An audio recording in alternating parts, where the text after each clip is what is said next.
Бәріңе сәлем. Шетелде тұратын Алматының бұрынғы әкімі Виктор Храпуновты 17 жылға сырттай соттап жіберді.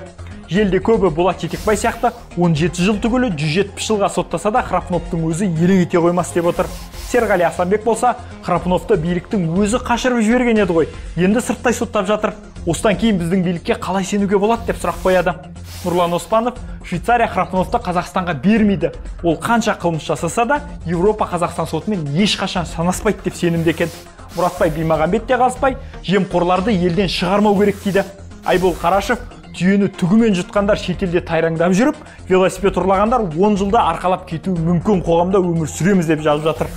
Ал енді бүгінгі шолуымыздың тұздығы болсын, Алматы метросында мектеп оқушылары әртүрлі аспаптарда ойнап, арнайы концерт қойған екен. Сол видеоны көріп алсақ.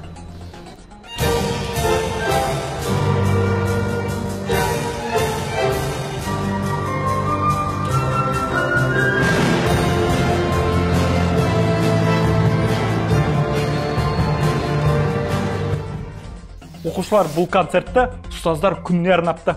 Сонымен бүгінге осы. Азаттықтың желдегі парақшаларына лайк басып, пікір жазып тұруды ұмытып кетпеңіздер. Кездескенше.